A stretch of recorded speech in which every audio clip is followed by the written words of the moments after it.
So it's gone 2:30 in the morning here, so I don't think you can doubt my commitment to covering Liverpool Football Club, because I'm here to talk about the friendly that we've all just witnessed, which is Liverpool 1, Real Betis 0. And I had to watch it because it's the start of the Arne Slot era, isn't it? We've been waiting so long for this day to come since we knew that Jurgen Klopp would be stepping down, a new era under a new manager, and this is the start of it, the first real game. We had that behind closed doors game against Preston North End, but we didn't really get to see much about that. This was our first real look at what things are going to look like under the new manager, and I thought plenty of interesting things to take from it, really. Obviously a 1-0 win, and it was really scrappy. You do expect that in pre-season. These games aren't usually champagne football, are they? It's, particularly when you're playing in swelter and heat as they are out in the United States in Pittsburgh. And of course, you do get a lot of substitutions throughout these games as well. So again, that just takes away from the fluency of the game, and so you never really see your best football. But as I say, I still thought there were a lot of positives to take for Liverpool. Obviously, the run out in itself is absolutely massive in terms of getting up your fitness. That's what all these games are really about, isn't it? And obviously to get the win, to kickstart the Arne Slot era in front of a lot of Liverpool fans who were there with a win is absolutely perfect. And as I say, there were other signs in there that I think were interesting about this game. Now, I do usually go through, when I do these post-match videos, the players individually and talk about how they played. But obviously in this game, and with it being pre-season, Arne Slot ended up using about 1 million players, so it would take me forever to do that. So instead, what I'm going to do is go through some talking points, really, and the things that I found interesting from this game. And I think the best place to start, really, and the thing we've all been thinking about since we knew that Arne Slot was going to be the new Liverpool head coach is, okay, well, what is the style like? What does an Arne Slot football team look like? We saw what he was like at Feyenoord and how he set up there, but we know, there are principles there, but from club to club, managers don't set up in exactly the same way. So this is our first real look at, what his Liverpool might be like. And in terms of, just talking in terms of stylistically, I think there was a few interesting things there. I think the first thing that was apparent right from the first whistle, really, is that his Liverpool teams are going to pass out from the back. There was some scary moments in there. I think obviously it didn't really matter in this game, but a few moments where Liverpool were really intricate passing through from the back line, and Real Betis were trying to put together a high press and really putting the pressure on, and Liverpool just tried to stay cool and pass through it and pass around it, not even really chip balls over the top. They were just trying to really, as I say, just intricate passing around that and creating triangles right from the back. And I thought, that's a little bit more kind of Pep Guardiola than Jurgen Klopp. I know we've spoken in the past about the similarities between Slot and Klopp being one of the reasons he ended up getting the job, but as I say, it was a little bit more Guardiola, really, in terms of that type of passing out from the back, really risky at times. And I think people in the main stand can be known for moaning at times, and I do wonder if there's going to be some people with hearts in their mouths next season at Anfield, because as I say, that passing was really kind of brave and scary at moments, and in truth it did end up in a lot of turnovers. I mean, you can mitigate against that maybe by saying, well, look, it's just pre-season, they haven't been training in this shape for a long time. There's also, of course, a lot of really, really good technical players missing at the moment. But those turnovers, that's something that Liverpool are going to have to iron out, because if this is the style and this is how they're going to play and they are going to pass out from the back in this way, then they do need to get a little bit better. But very, very early days. And another thing in terms of Slot style, I thought we saw a little bit more maybe patient approach in the final third. This is something I think I've said in the past about Jurgen Klopp, particularly in his final season. It did feel a little bit rushed at times. It felt like they had a really high XG but didn't overachieve it. They were just about par with that. And you look at Arsenal and Manchester City, for example, they had less XG but actually outscored Liverpool last season by slightly overachieving their XG. And I think for me, that talks about how precise they are in the final third, whereas Liverpool were very kind of slapdash, get the ball there as quickly as possible and just try and get the ball in the back of the net. And so that ends up with high XG but not outperforming it because that precision wasn't there. And I thought it was interesting, Curtis Jones's interview did this week, where he talked about, there is that little bit more of a patient approach in the football that he's seen from Arne Slot so far. And I do think we saw little bits and bobs of that. Again, not absolutely perfect, and there were some rushed moments later on, particularly when the kids came on late in the game. But I do think you could see in that initial part of the game, they were trying to be very precise in the build-up and a little bit more slow about it, really. Obviously, we're so used to that slightly more direct football under Jurgen Klopp. So again, I think this is going to be a change that Liverpool supporters are going to have to get used to. But we didn't see the perfect examples of it today because, again, you know, they're having double sessions, the tiredness is there, all that, the sweltering heat, and the fact that, you know, Real Betis played a decent game themselves. So we didn't see that perfectly, but I did think there were moments where we could see that they would just pause in to take a look left and right, and really sort of where are the gaps, how can we pull them out of shape. So going to be really interesting to see how that develops, particularly over the tour and heading into, you know, there's only 3 more friendlies before they play that game against Ipswich, so that's going to have to come together pretty quickly. But we did see occasional signs of that. Now,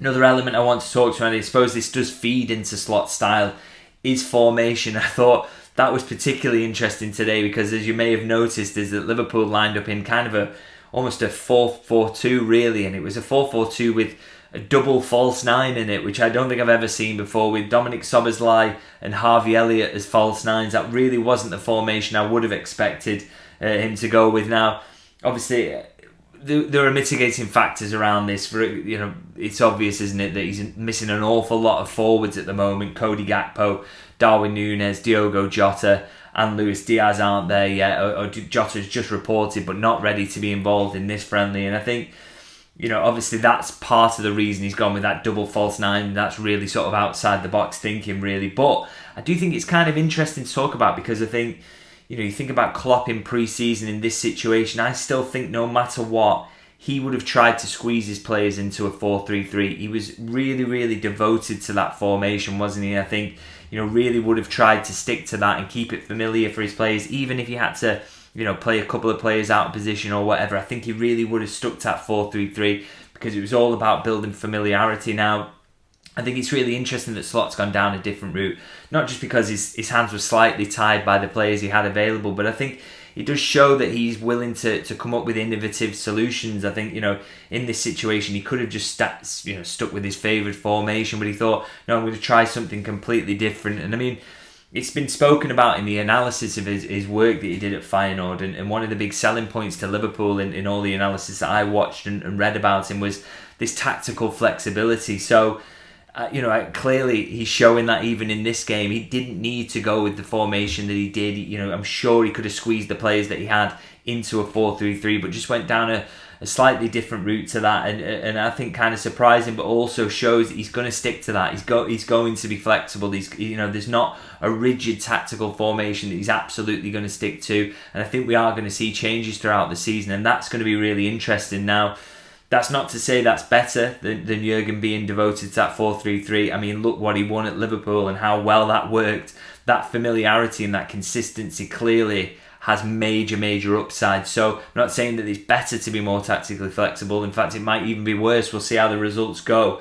But I do think it's interesting and a real difference between Slot and Klopp that we've maybe can learn or we've seen in that first friendly. And really, again, another one, it's interesting to see what happens next and sort of how that plays out. Now, again, kind of talking about the shape as well. And another thing I thought was really interesting about how Liverpool was set up in this one. Now, you'll remember at Slot's unveiling press conference, he really batted away a question, didn't he, about 4-2-3-1 and whether his Feyenoord team set up in that. But to be honest, watching that game today, I actually thought I can kind of see why that question got asked. I can see why a lot of people who wrote about Slot's tactics felt that he favoured a 4-2-3-1 formation. And the reason for that, even though Liverpool weren't set up in that way today specifically, is because it was quite clear to me in the build-up when Liverpool had the ball that the midfield was dropping into a double pivot. Now, that was in the first half, that was Endo was in there, obviously, as a holding midfielder, but Jones was dropping in alongside him, really making a 2 to create kind of a box with the 2 centre-halves to help them play around that Real Betis press. And obviously it continued into the second half as well when it was Nyoni and Tyler Morton were doing that together.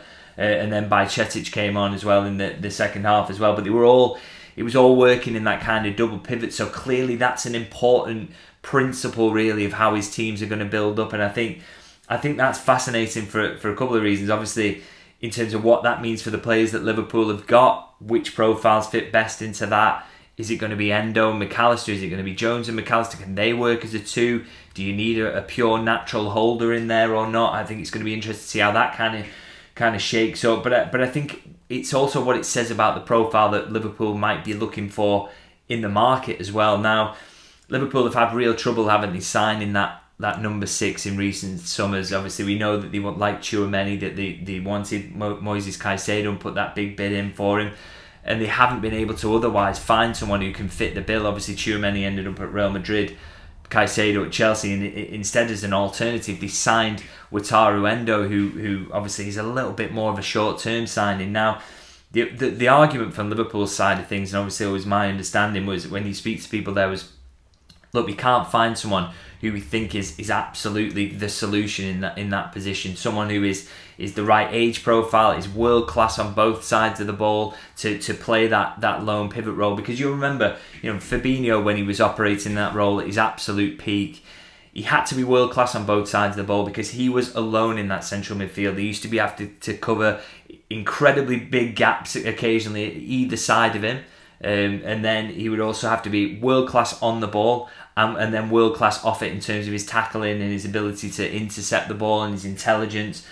So you really had to be an unbelievable all-rounder. Now, at the moment, clearly, and Liverpool have clearly admitted as much, is that they don't think that there are enough of those around. They love Tchouaméni, but they couldn't get him. They love Caicedo, but they couldn't get him.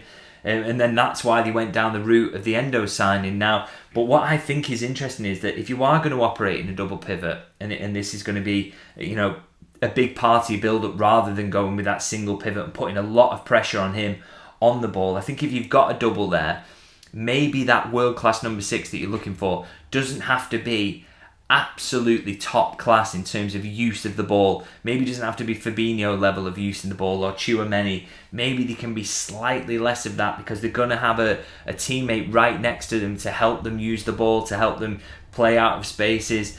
Maybe that changes slightly the profile of holding midfield that Liverpool are looking for, and in reality kind of increases the size of the pool that they might be shopping in, and makes it maybe more likely that they do go and find that holding midfielder this summer. I think that's just something I noticed about that play in that double pivot. Again, maybe with Slot's tactical flexibility, we won't see that double pivot in the next game, and maybe he'll go back to a sole holder.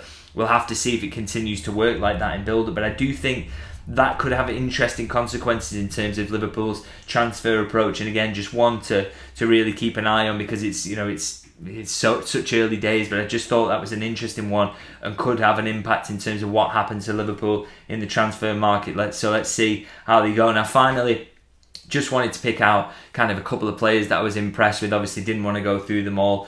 Quite liked Dominik Szoboszlai's goal. Again, I spoke about him in the fact that I think that he's a player who can really, under Slot, you would like to see really kick on. Obviously, he had a decent first season at Liverpool, but it felt like, was hampered by inconsistency at times. And I think he's someone who could hopefully put it all together under a new manager. And I thought he showed great energy in his pressing as well today. And obviously the goal will do a lot for him in terms of confidence and get him going under this new manager.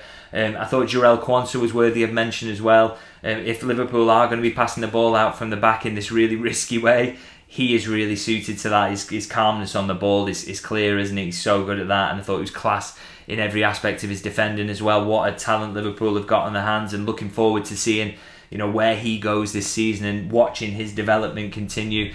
And I also really like Conor Bradley's performance as well. Again, class on both sides of the ball. Another academy graduate who was in League One, not last season, the season before, on loan, and has come back, and he's just an absolutely top class footballer. So I'm sure there's going to be a lot of minutes available to Bradley in the coming season. I just wanted to finish as well by talking about the player I was probably most impressed by of all, and that was Trey Nyoni. Obviously, just incredible. Really, he's on the tour at this tender age, but he's clearly highly rated by everyone at Liverpool, and maybe there are minutes again for him if he sticks around this season. I thought his fingerprints were all over the only goal of the game. It's him who takes the ball in a deep position in midfield, fires the ball through the lines. That gets Szoboszlai then in at the defence. Quick 1-2 with Salah, and it's a goal. But the key element of the goal, even though Szoboszlai and Salah were fantastic in that, was Nyoni's ball that gets him through. It gets Szoboszlai through at that defence and really breaks the Betis lines down, and he kept doing that constantly. I thought, just constantly those passes through the lines. He's really tidy with the ball at his feet in terms of dribbling as well. And so just really, really impressive. Now, the only thing you could criticise him for is the fact he's built in the way he is, and he gets very easily shoved off the ball, but it's so easy to forget with how good he is on the ball and his quality that he's showing in these games and his intelligence is that literally less than a month ago he was 16 years old. So that will all come, won't it? The strength and the body, but the football level at the moment and the football intelligence for a player of his age is just off the scale, and really interesting to see whether you think a loan is best for him or stick him around the first team squad. Can he pick up minutes? Really fascinating to see how that one goes, but I just think that, again, showed today that a massive talent he is, and I'm sure we'll see more of him in pre-season, which is very, very exciting. Now I'm going to leave it there for now. Of course, let me know in the comments what you thought about the performance, how you think Liverpool is shaping up, and what impressed you about Arne Slot's first game. Are there any elements that you think that they really need to work on going into the next game as well? Always interested to hear your thoughts, and if you can like and subscribe as well as ever. So much more to come, isn't there, in pre-season? And I keep saying it, that Richard Hughes promised there was going to be more transfers in August. Arne Slot recently said as well that he expects Liverpool to make signings, so I'm sure there will be transfer updates coming in the near future. Really hoping that's the case, and the best way to keep track of those is to subscribe to the channel. And of course, I do keep pushing this as well. I'm now on Substack. If you want to keep, you want to get my news first up, it's always on there. I exclusively broke last week that Liverpool were playing that friendly against Preston North End, so it is worth being a subscriber to my Substack, and you will find the link to that underneath this video as well. So I'm going to leave it there, and as I say, hopefully, obviously we'll continue with the pre-season build-up and covering all that, but hopefully a transfer update to come soon, and hopefully I'll see you guys very soon.